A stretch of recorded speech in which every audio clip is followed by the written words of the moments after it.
Hi guys, welcome back to another video. इस video में हम HPPSC PGT कॉमर्स का पेपर 1 जो 12 मई 2024 को कंडक्ट करवाया गया, इसकी फुल आंसर की देखेंगे। पेपर 1 के साथ साथ पेपर 2 में पूछे गए एजुकेशन, साइकोलॉजी और पेडागोजी के सेक्शन के क्वेश्चंस जो 15 से 20 क्वेश्चन पूछे गए थे, उनको भी डिस्कस करेंगे। तो ये वीडियो आपके होने वाले PGT के एग्जामिनेशन में हेल्प करेगा, जो आपके नेक्स्ट मंथ PGT के एग्जामिनेशन होने वाले हैं। शुरू करते हैं फर्स्ट क्वेश्चन से। पहला क्वेश्चन है हिमाचल जीके का। In Himachal Pradesh the last inhabited village of Baspa valley is. Himachal Pradesh की बसपा घाटी का अंतिम बसा गांव कौन सा है? तो हिमाचल प्रदेश की बसपा वैली डिस्ट्रिक्ट किन्नौर में है। इसका अंतिम बसा हुआ गांव जो बसपा वैली में है वो है Chitkul. Chitkul village option A correct होगा। चितकुल विलेज जो है ये बसपा घाटी का अंतिम गांव है। किब्बर ऑप्शन में दिया था, ये तो लाहौल स्पीति में है। ओके, सो ऑप्शन ए इसका करेक्ट होगा। अगला क्वेश्चन है चंबा राज्य के किस निम्नलिखित चंबा नरेश के समय हल कॉपर माइंस अस्तित्व में आई? तो हल कॉपर माइंस अस्तित्व में आई थी जिस समय, उस समय चंबा के नरेश थे, चंबा के राजा थे प्रताप सिंह वर्मन। प्रताप सिंह वर्मन के टाइम पे अस्तित्व में आई थी हल कॉपर माइंस, जो डिस्ट्रिक्ट चंबा में है। ऑप्शन सी इसमें करेक्ट होगा, प्रताप सिंह वर्मन। अगला क्वेश्चन हिमाचल ज्योग्राफी से है। Consider the following about Kangra district of Himachal Pradesh. It is bound on the east by Kullu and Mandi district. तो ये इसके पूर्व में कुल्लू और मंडी जिला आते हैं, बिल्कुल करेक्ट स्टेटमेंट है। अगली स्टेटमेंट है यह क्षेत्र राज्य का सबसे बड़ा जिला है। तो सबसे बड़ा जिला नहीं है, ये सबसे बड़ा जिला तो लाहौल स्पीति है। तो स्टेटमेंट 2 गलत हो जाएगी, स्टेटमेंट फर्स्ट करेक्ट है। हमें बताना है कि कौन सा उत्तर सही है, यहाँ पे सही उत्तर का चयन करना। तो स्टेटमेंट 2 तो गलत है, तो एक तो पहला ये स्टेटमेंट 2 है, ये गलत हो जाएगा। इसमें भी स्टेटमेंट 2 है तो ये भी गलत हो जाएगा। स्टेटमेंट फर्स्ट करेक्ट है, तो यहाँ पे करेक्ट है। तो ऑप्शन डी इसमें करेक्ट होगा, क्योंकि मंडी जिले में पपरोला श्रृंखला सिकंदर धार का नाम ले लेती है। बिल्कुल करेक्ट है। पपरोला श्रृंखला ये मंडी और कांगड़ा के बीच में बॉर्डर शेयर करती है। ओके, और मंडी में से कहते हैं सिकंदर धार। तो स्टेटमेंट फोर्थ बिल्कुल करेक्ट है। ऑप्शन नंबर डी इसमें करेक्ट होगा। स्टेटमेंट फोर्थ और स्टेटमेंट 1 जो है ये सही उत्तर है।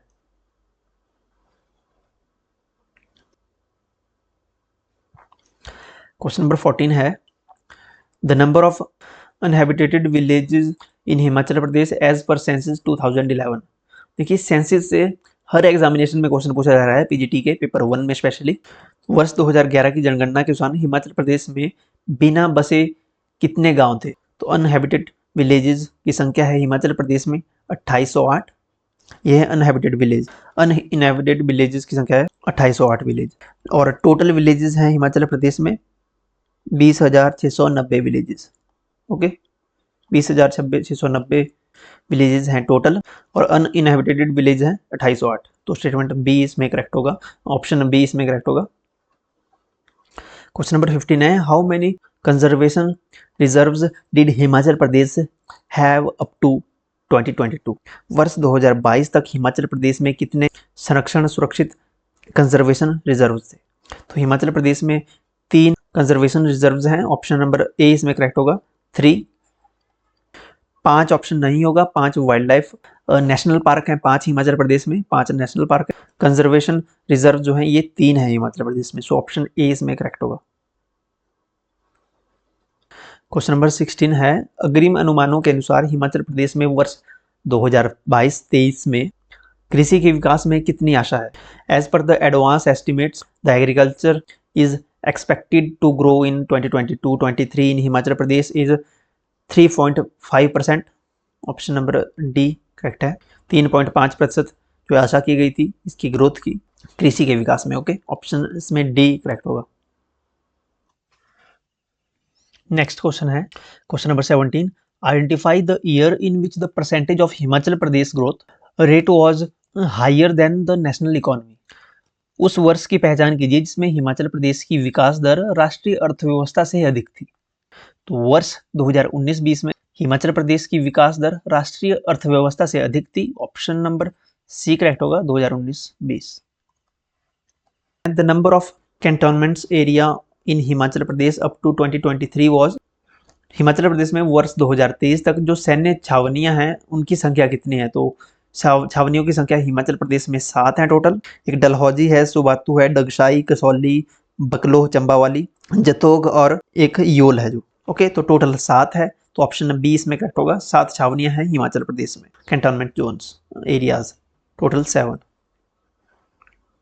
नेक्स्ट क्वेश्चन है question number 19। Which following district had a better rank in social protection in district good governance index 2021 of Himachal Pradesh. Himachal Pradesh के किस निम्नलिखित जिले का वर्ष 2021 के डिस्ट्रिक्ट गुड गवर्नेंस इंडेक्स में सामाजिक सुरक्षा का बेहतर रैंक था? तो ये डिस्ट्रिक्ट है district Kangra. Option number C correct होगा, डिस्ट्रिक्ट कांगड़ा। क्वेश्चन नंबर 20 है, क्वेश्चन नंबर 20 है, identify the state which is below Himachal Pradesh in per capita income in 2021-2022। उस राज्य की पहचान कीजिए जिसकी वर्ष 2021-22 में प्रति व्यक्ति आमदनी हिमाचल प्रदेश से कम थी। तो हिमाचल प्रदेश की जो पर कैपिटा इनकम थी 2021-22 में वो थी 2,01,271 और पंजाब की इससे कम थी, पंजाब की थी 1,68,708 समथिंग। तो पंजाब इसका करेक्ट आंसर होगा। तमिलनाडु की, सिक्किम की ज़्यादा थी 4 लाख समथिंग, हरियाणा की भी इससे ज़्यादा थी 2,60,000 के करीब थी, 2,60,000 के करीब। तो पंजाब की कम थी जहाँ, तो ऑप्शन डी करेक्ट होगा पंजाब। क्वेश्चन नंबर 21 है, हिमाचल प्रदेश सरकार ने वर्ष 2010 में महिलाओं के लिए ग्राम पंचायतों में कितने प्रधान पद आरक्षित किए? तो इस क्वेश्चन के रिगार्डिंग हमारे पास एग्जैक्ट अभी प्रॉपर डाटा नहीं है, तो उस क्वेश्चन को अभी हम स्किप करते हैं। क्वेश्चन नंबर 22 है, श्याम शरण Negi of Himachal Pradesh and oldest voter of India cast his vote in 2022 for the 34th time। जो हिमाचल प्रदेश के श्याम शरण नेगी जो भारत के सबसे पुराने मतदाता करने वाले हैं, अब उनकी एक्चुअली डेथ हो गई है, ये क्वेश्चन इन्होंने पुराना कहीं से उठाया है। उन्होंने वर्ष 2022 तक कितनी बार मतदान किया? तो उन्होंने 2022 तक 34 बार मतदान किया था। ओके, ऑप्शन ए इसमें करेक्ट होगा, 34 बार। नेक्स्ट क्वेश्चन है question number 23, identify the location of धनकर मोनेस्ट्री इन हिमाचल प्रदेश। ये स्पीति वैली में है, स्पीति घाटी में। ऑप्शन ए करेक्ट होगा, धनकर मोनेस्ट्री स्पीति घाटी में है और ये 3,894 मीटर की एलिवेशन पे है, हाइट पे है, 3,894 मीटर की एलिवेशन पे।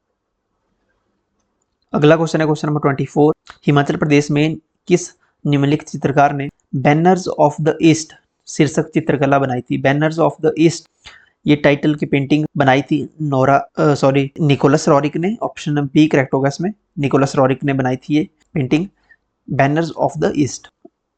निकोलस रॉरिक ये डिस्ट्रिक्ट कुल्लू के नगर में रहते थे, ये एक रशियन थे। ओके, इनके बारे में हमने अपनी वीडियोस में पहले कई बार डिटेल में डिस्कस किया हुआ है। अगला क्वेश्चन है क्वेश्चन नंबर 25, प्रजामंडल का सदस्य सूरत सिंह वैद्य या वैद्य सूरत सिंह भी पढ़ते हैं इनका नाम कहीं भी आप, हिमाचल प्रदेश के किस निम्नलिखित में से किस जिले से थे? वैद्य सूरत सिंह ये डिस्ट्रिक्ट सिरमौर से थे, हमने कई बार अपने वीडियोस में पहले डिस्कस किया है, प्रजामंडल जब पढ़े हैं, सिरमौर डिस्ट्रिक्ट से थे ये। ऑप्शन ए इसमें करेक्ट होगा, सिरमौर।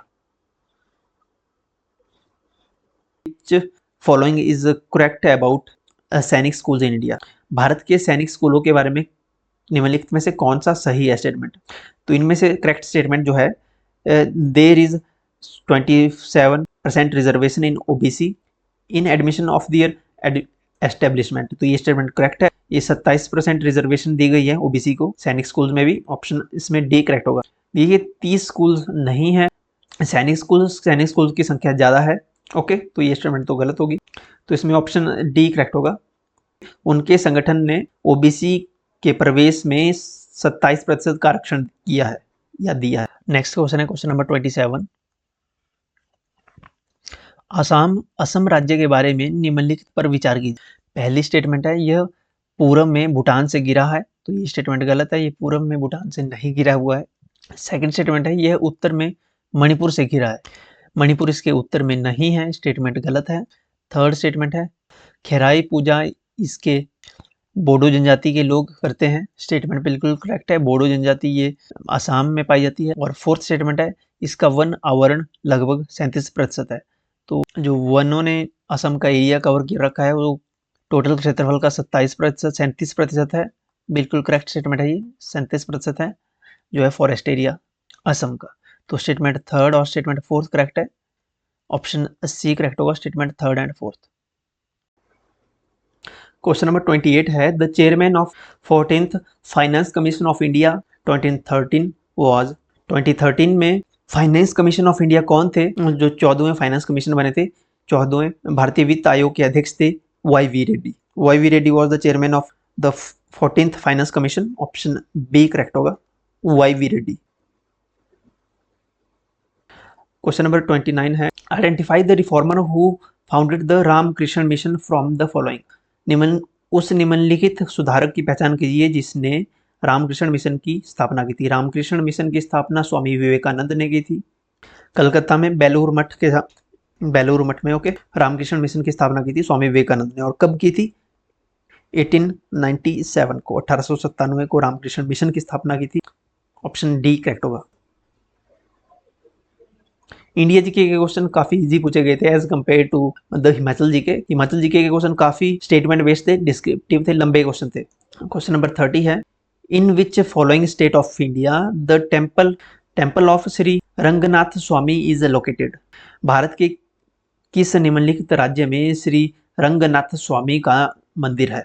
तो रंगनाथ स्वामी मंदिर तमिलनाडु में है, तमिलनाडु। ऑप्शन सी करेक्ट है। और रंगनाथ स्वामी मंदिर ये एक विष्णु का रूप है, ये विष्णु को समर्पित है, ये टेम्पल भगवान विष्णु को। ओके, तो ऑप्शन सी करेक्ट होगा। ये हिंदू टेम्पल है, तमिलनाडु में स्थित है। Option C.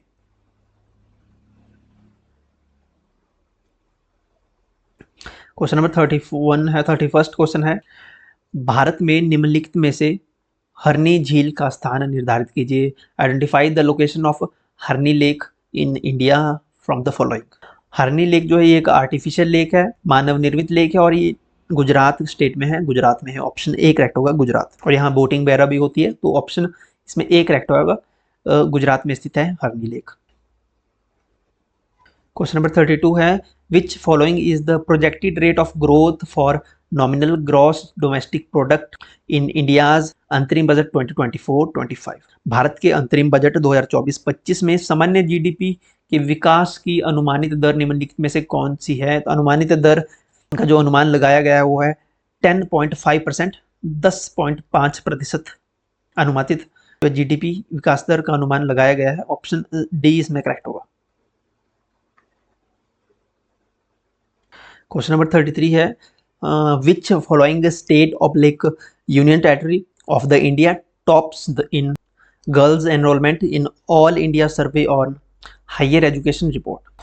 All India Survey on Higher Education report में भारत का कौन सा निम्नलिखित राज्य ऑब्लिक केंद्र शासित प्रदेश लड़कियों के स्कूल में प्रवेश में शीर्ष पर है, टॉप पर है? तो टॉप पे है केरल, केरल स्टेट टॉप पर है। ओके, ऑप्शन सी इसमें करेक्ट होगा।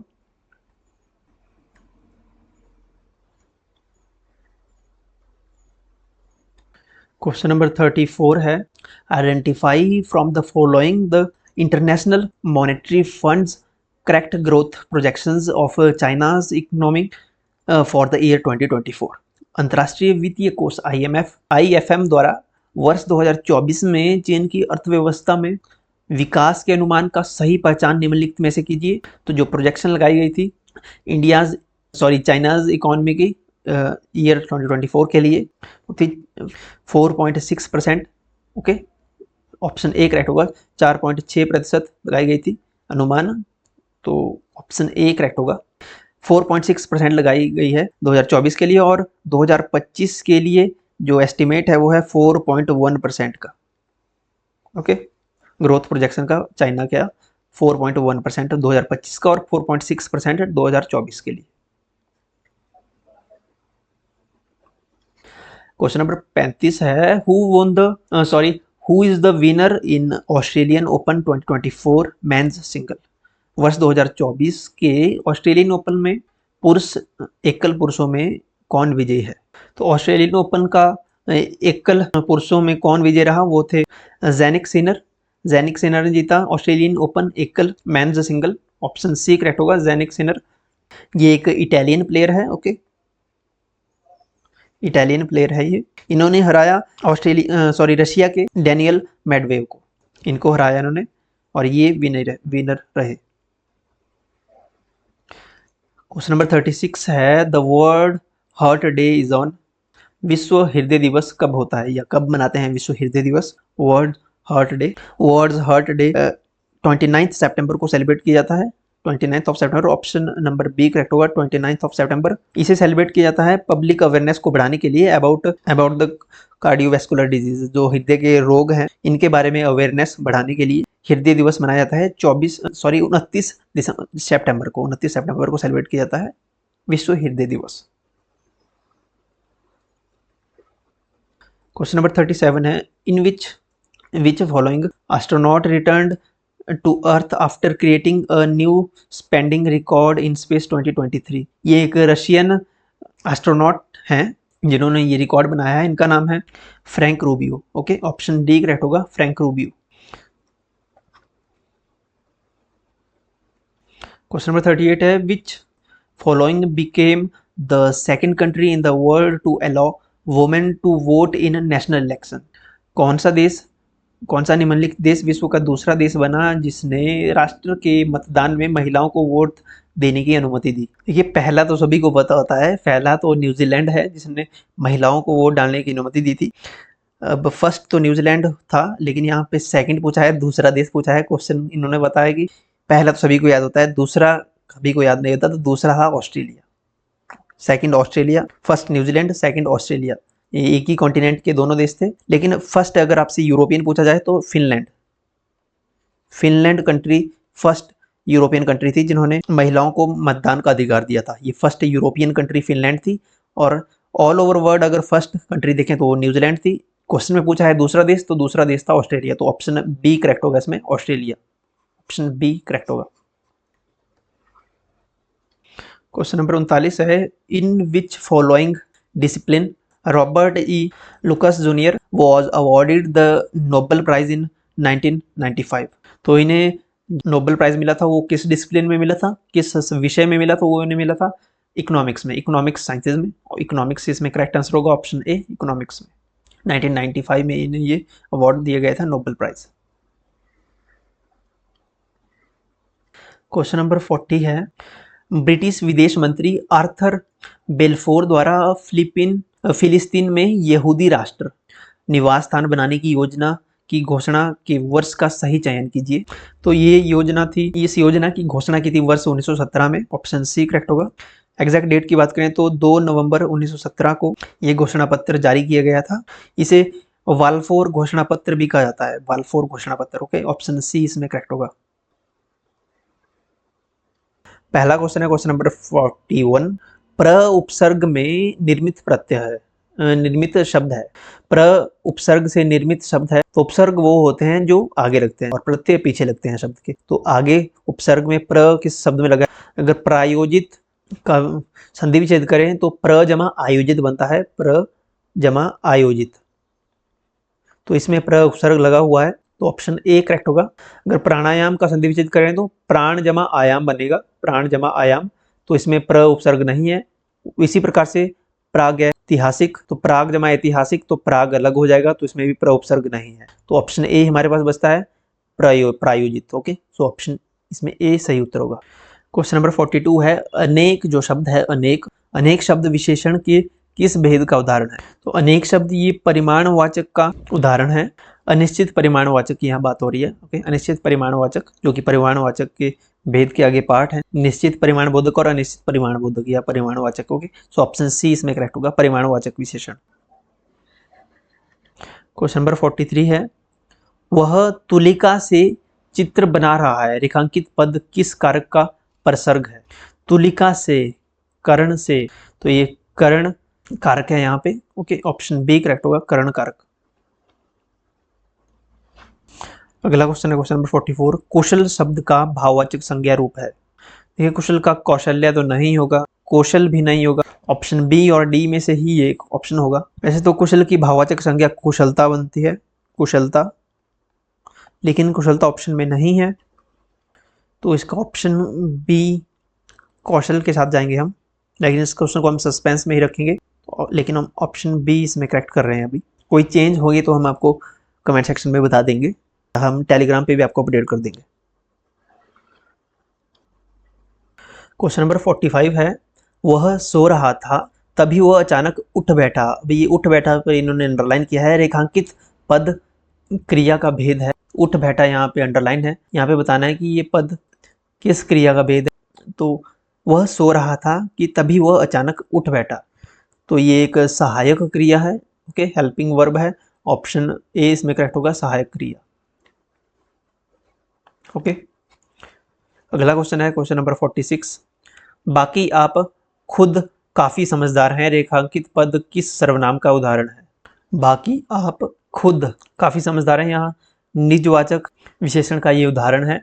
रेखांकित पद समझदार, खुद पे यहाँ पे जो है रेखांकित है खुद, तो निजवाचक ये सर्वनाम का उदाहरण है। ऑप्शन इसमें डी करेक्ट होगा, निजवाचक सर्वनाम।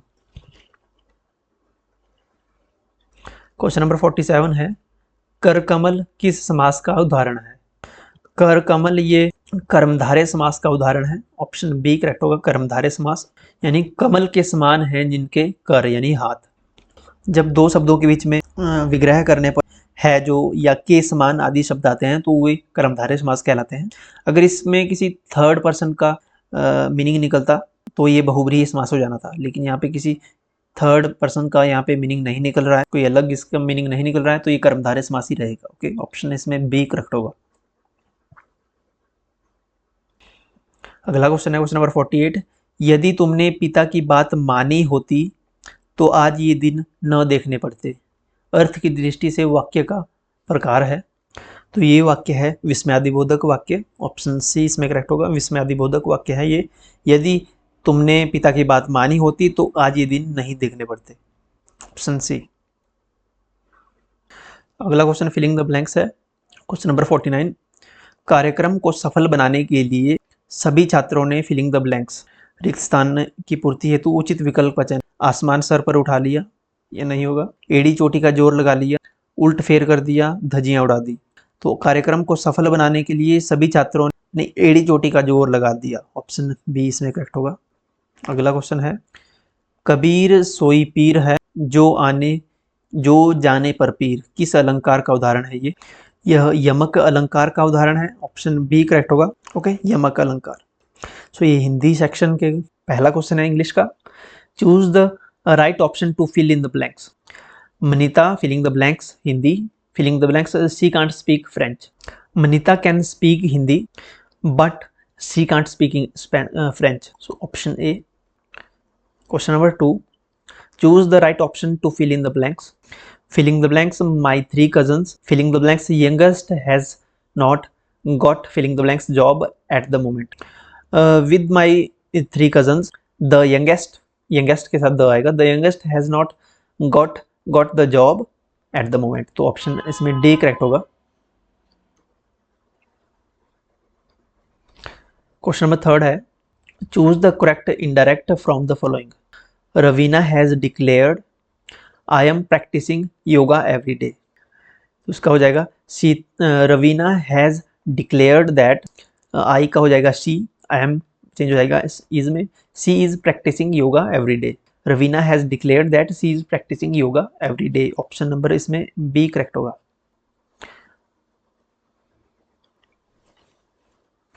क्वेश्चन नंबर 4 है, choose the correct sentence. The cable seems to be cut by the blade. The cable seem to be cut by the blade. अब केबल एक है तो इसके बाद सीम्स आएगा, सो यहाँ पे सीम है, इसमें भी सीम है, तो फोर्थ ऑप्शन और सेकंड ऑप्शन तो गलत हो जाएगा, बचता है फर्स्ट और थर्ड। तो कट विद द ब्लेड आएगा, बाय द ब्लेड नहीं होगा। The cable seems to be cut with the blade. Okay, option number इसमें सी करेक्ट होगा।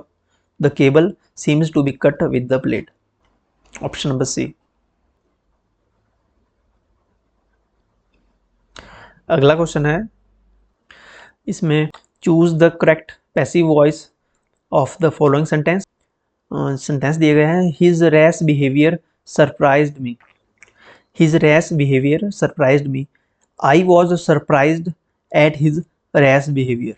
ऑप्शन नंबर डी करेक्ट होगा, I was surprised at his rash behaviour. Question number 6 है, arrange the given parts to make a meaningful sentence. Two brave girls to go back to the tragedy forced everyone their places but those kept holding their position. तो start करेंगे यहाँ से। The tragedy forced everyone to go to home to go to back to their places, but those two brave girls kept holding their position. तो सबसे पहले आएगा R, फिर Q, R, Q and S, and then fourth पे P and last में T. Option B correct होगा. अगला question है question number 7.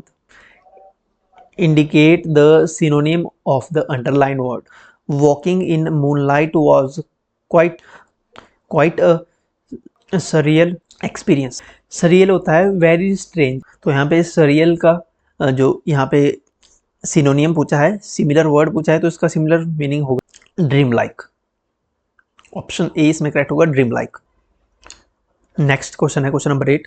Indicate the antonym of the underline word. यहाँ पे अपोजिट वर्ड बताना है एंटोनियम.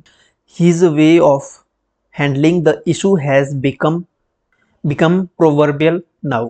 प्रोवर्बियल होता है जैसे जाना माना या जैसे प्रसिद्ध हो चुका हो, फेमस हो चुका हो. तो इसका प्रोवर्बियल का एंटोनियम होगा unconventional. Okay, unconventional. Option C. Question number 9 है. क्वेश्चन नंबर 9 है. Indicate the incorrect sentence. Both Raj and Anil did their job well. ये स्टेटमेंट करेक्ट है. Raj as well Anil did their job well. Raj as well as, तो यहाँ पे missing है, तो ये स्टेटमेंट गलत है. स्टेटमेंट 2 गलत है. स्टेटमेंट 1 सही है, तो स्टेटमेंट 1 इसमें है, ये तो नहीं होगा. स्टेटमेंट 3 है. Anil enjoys reading books. Statement बिल्कुल करेक्ट है, अनिल एंजॉयज रीडिंग बुक्स. और फोर्थ स्टेटमेंट है beside a car she have a scooty too. तो ये स्टेटमेंट भी गलत है. She have a scooty too यहाँ पे एरर है. ओके, तो स्टेटमेंट यहाँ पे सेकंड और फोर्थ गलत है, इनकरेक्ट है. तो इसमें ऑप्शन डी करेक्ट होगा, second and fourth. And last question है question number 10. Choose the right option to complete the statement. A system that organises people in higher and lower levels is called. यहाँ पे one word substitution से question है. A system that organises people in higher and lower levels is called hierarchy. Hierarchy कहते हैं इसे. Okay, option number C correct होगा, hierarchy. तो ये इंग्लिश के 10 क्वेश्चंस थे. अगर किसी क्वेश्चन में डाउट लगता है आपको तो कमेंट सेक्शन में लिखिएगा. पेडागोजी सेक्शन डिस्कस करेंगे, इसके आंसर्स देखेंगे. पहला क्वेश्चन है what are 3 components of the educational process. शैक्षिक प्रक्रिया के 3 घटक कौन कौन से हैं. तो 3 कंपोनेंट्स हैं, तो teacher, student and education. Option B इसमें करेक्ट होगा. पीडीएफ थोड़ी ब्लरी है तो इसको थोड़ा मैनेज कर लीजिएगा, इसलिए मैं पेन भी वाइट यूज़ कर रहा हूँ जिसपे इस पे विजिबल हो जाए. रेड इसमें विजिबल नहीं होगा. अगला क्वेश्चन है question number 64. Which is the first school for the child's education. बच्चे की शिक्षा के लिए पहला स्कूल कौन है. समाज पहला नहीं होता, दोस्त भी पहला नहीं होता. परिवार जो है ये प्राइमरी स्कूल होता है बच्चे का. परिवार में उसकी मदर, फैमिली मेंबर, ये फैमिली पहला बच्चे का स्कूल होता है. ऑप्शन सी करेक्ट होगा, primary school. Okay, option number C, family. Next question है question number 65. The ceremony of initiation of education in Buddhism is called. बौद्ध धर्म में शिक्षा दीक्षा समारोह को कहा जाता है. The ceremony of initiation of education in Buddhism is called Pabbajja. Okay, option C correct होगा, पबजा. बौद्ध धर्म में शिक्षा दीक्षा समारोह को पबजा कहा जाता है. क्वेश्चन आगे पीछे हैं तो थोड़ा मैनेज कर लीजिएगा. क्वेश्चन नंबर 61 है. Educational psychology is concerned with the study of. तो educational psychology is concerned with the study of human learning. Option C correct होगा, human learning. Educational psychology is the branch of psychology with the scientific study of human learning. Okay, so human learning इसका correct answer होगा, मानव शिक्षा. Question number 62 है. Filling the blanks. Believed in general intelligence factor. सामान्य बुद्धि कारक में विश्वास करते थे. जनरल इंटेलिजेंस की थ्योरी है स्पीयरमैन की. ऑप्शन बी करेक्ट होगा, Spearman. Option number B, Spearman. Next question है क्वेश्चन नंबर 69. किस प्रकार के उम्मीदवार को शिक्षक के रूप में नियुक्त किया जाना चाहिए. वह जिसके पास न्यूनतम व्यावसायिक योग्यता के साथ अच्छा संचार कौशल हो. ये क्वेश्चन पीजीटी फिजिक्स में भी पूछा गया था, as it is PGT physics में। यहाँ पे भी वही क्वेश्चन डाल दिया है। वह जो सामग्री और संचार कौशल में अच्छा हो, या वह जो उच्च कोटि की शैक्षणिक और वास्तविक योग्यताएं रखता हो, या वह जिसके पास अपेक्षित शिक्षक और व्यावसायिक योग्यताएं हो और वह शिक्षार्थियों से प्यार करता है। तो इसका ऑप्शन नंबर डी करेक्ट होगा, the one who has requisite educational and professional qualification and love the learners. Okay, option number D इसमें करेक्ट होगा। ऐसे उम्मीदवार को एक शिक्षक के रूप में नियुक्त किया जाना चाहिए। अगला क्वेश्चन है क्वेश्चन नंबर 70। क्वेश्चन नंबर 70 है, which one of following policy document is called the Magna Carta of western education system in India. ये क्वेश्चन हमने भी अपने प्रीवियस वीडियोस में डिस्कस किया है, अगर आपने देखी होगी। तो Magna Carta of western education system in India किसे कहा जाता है Wood's Charles Wood dispatch of 1854 को, चार्ल्स वुड डिस्पैच के 1854 के दस्तावेज को मैग्ना कार्टा कहा जाता है, Magna Carta of western education system in India. Option number इसमें हो जाएगा करेक्ट सी। क्वेश्चन नंबर 74 है, which of the following functions which is not the functions of NCT, national council of teacher education के कौन कौन से यहाँ पे फंक्शन नहीं है। तो अगर हम इसके फंक्शन की बात करें तो ये इसका फंक्शन है regulating the minimum qualification of teacher education, coordination with the centre and state government for teacher education issues, ये इसका फंक्शन है। Providing grants to the universities, ये एनसीटीई का फंक्शन नहीं है, ये यूजीसी का काम है। ओके, तो स्टेटमेंट बी इसमें करेक्ट होगा, ये एनसीटीई का फंक्शन नहीं है। ओके, सो ऑप्शन बी इसमें करेक्ट होगा, विश्वविद्यालयों को अनुदान प्रदान करना एनसीटीई का कार्य नहीं है। Okay, option B. Question number 75 है, teaching is the process, teaching is a tripolar process. Option B correct होगा, ट्राइपोलर प्रोसेस है, त्रिध्रुवीय प्रक्रिया है टीचिंग। अगला क्वेश्चन है question number 76, which of the following commission first decentralised the primary education. निम्नलिखित में से किस आयोग ने सबसे पहले प्राथमिक शिक्षा का विकेंद्रीकरण किया। प्राइमरी एजुकेशन का डिसेंट्रलाइजेशन यानी विकेंद्रीकरण किया सबसे पहले हंटर कमीशन ने। हंटर कमीशन 1882 में आया, 1882। हंटर कमीशन इसका करेक्ट आंसर होगा। हंटर कमीशन ने डिसेंट्रलाइजेशन की थी, प्राइमरी एजुकेशन का विकेंद्रीकरण किया था। अगला क्वेश्चन है question number 77, exchange of ideas between two or more person is, the exchange of ideas between two or more person is called communication. Communication कहते हैं संचार, दो या दो से अधिक व्यक्तियों के बीच विचारों के आदान प्रदान को संचार कहते हैं, कम्युनिकेशन कहते हैं। ऑप्शन नंबर सी करेक्ट होगा। क्वेश्चन नंबर 71 है, filling the blanks means communication without words. जो नॉन वर्बल कम्युनिकेशन होती है उसका अर्थ होता है शब्दों के बिना संचार, ओके, यानी गैर मौखिक संचार। Non verbal communication means communication without words. Option number D correct होगा। क्वेश्चन नंबर 72 है, for the teacher teaching a class with large strength which of the techniques is best. बड़ी क्षमता वाली कक्षा को पढ़ाने वाले अध्यापक के लिए कौन सी तकनीक सबसे अच्छी है। तो बड़ी क्षमता वाली लार्ज स्ट्रेंथ वाली क्लास को पढ़ाने के लिए एक शिक्षक को जो बेस्ट टेक्निक है वो टेक्निक होती है lecture and class note techniques. Class notes और लेक्चर टेक्निक बेस्ट टेक्निक मानी जाती है क्योंकि कक्षा का साइज बहुत बड़ा है। ओके, सो इसमें ऑप्शन नंबर सी करेक्ट होगा, lecture and class note technique. अगला क्वेश्चन है क्वेश्चन नंबर 73, बुनियादी शिक्षा plan is based on filling the blanks plan. बुनियादी शिक्षा योजना किस योजना पर आधारित है। ये महात्मा गांधी की योजना थे, बेसिक एजुकेशन बुनियादी शिक्षा महात्मा गांधी की योजना थी, ये इस पे आधारित थी। ऑप्शन नंबर ए करेक्ट होगा, महात्मा गांधी की योजना बुनियादी शिक्षा प्लान।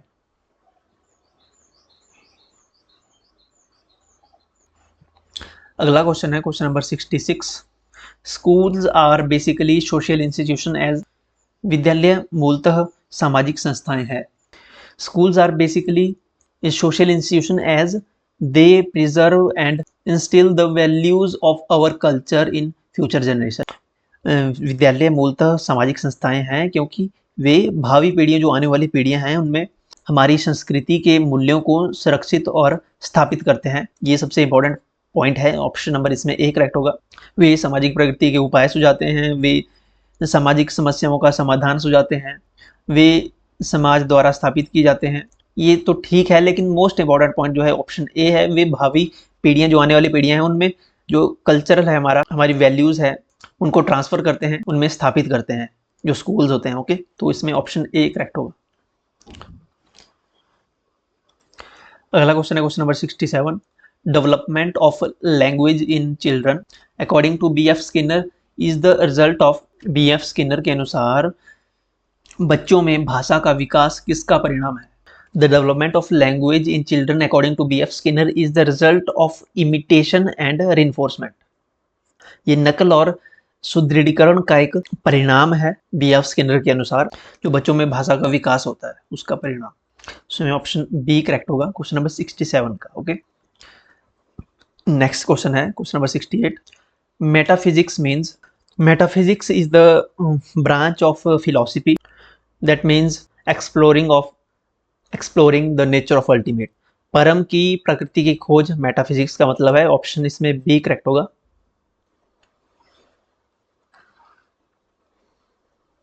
नेक्स्ट क्वेश्चन है which of the following are the advantages of the distance education system. Advantages पूछिए यहाँ पे डिस्टेंस एजुकेशन सिस्टम की। डिस्टेंस एजुकेशन सिस्टम के डिसएडवांटेजेस, जो लाभ हैं: free education for all, flexible system of education, encourage earn and learn approach, no regular attendance is required, and fifth one है high and complex method of knowledge acquisition. तो free education for all इसकी advantage नहीं है, तो पहला तो गलत हो जाएगा। सेकंड करेक्ट है, थर्ड करेक्ट है। फ्लेक्सिबल सिस्टम एजुकेशन का बिल्कुल सही है। Encourage earn and learn approach रहती है, बिल्कुल करेक्ट है।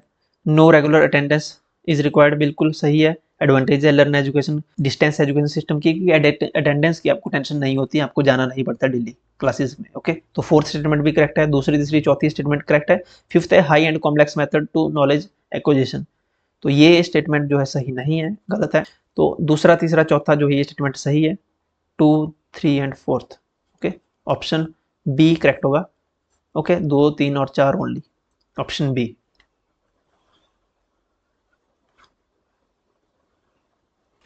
नेक्स्ट क्वेश्चन है question number 78।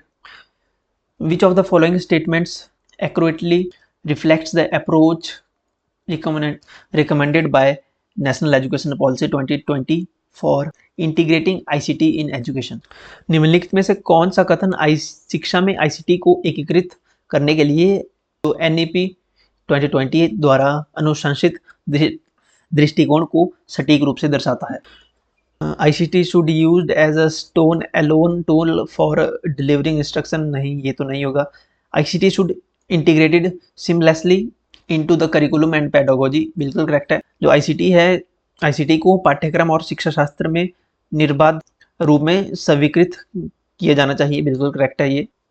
ICT should be primarily used for rote memorisation and drill practice, नहीं, ये तो नेगेटिव वर्ड्स हैं। रोट मेमोराइजेशन, ड्रिल प्रैक्टिस, ये तो खत्म कर दिए गए हैं कब से, इनको, इनकी अब शिक्षा में कोई जगह नहीं बची है, रूट लर्निंग की और ड्रिल प्रैक्टिस की। ICT should be employed to replace traditional method, नहीं नहीं नहीं, एंटायरली, बिल्कुल ट्रेडिशनल मेथड खत्म नहीं कर सकते, ट्रेडिशनल मेथड के साथ आईसीटी को कंबाइन करना है। ओके, तो इसमें ऑप्शन बी करेक्ट होगा। ICT should be integrated seamlessly into the curriculum and pedagogy. Okay, option number B इसमें सही है।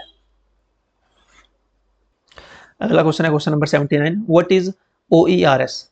ओईआरएस की फुल फॉर्म बतानी है आपको। ओईआर की फुल फॉर्म है open educational resources, open educational resources, option A correct होगा। Open educational resources, option number A. So अब इसके बाद ये नेक्स्ट क्वेश्चन जो स्टार्ट हुए ये तो कॉमर्स सब्जेक्ट से हैं।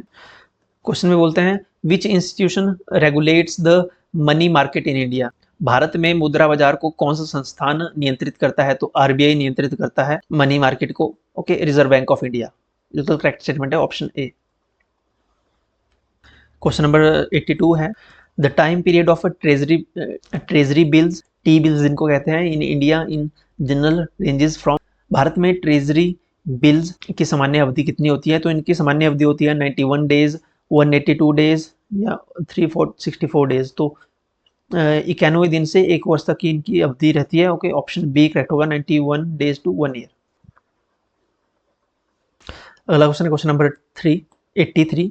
The term repo rate refers to the rate at which the repo rate refers to the rate at which commercial banks borrows money from Reserve Bank of India. Statement B इसमें correct होगा। वाणिज्यिक bank RBI से पैसे उधार लेते हैं। Okay, ये repo rate का अर्थ है जिस दर पर वाणिज्यिक बैंक आरबीआई से उधार लेते हैं। ऑप्शन बी करेक्ट होगा। क्वेश्चन नंबर 93 है the Reserve Bank of India RBI issue monetary policy statements.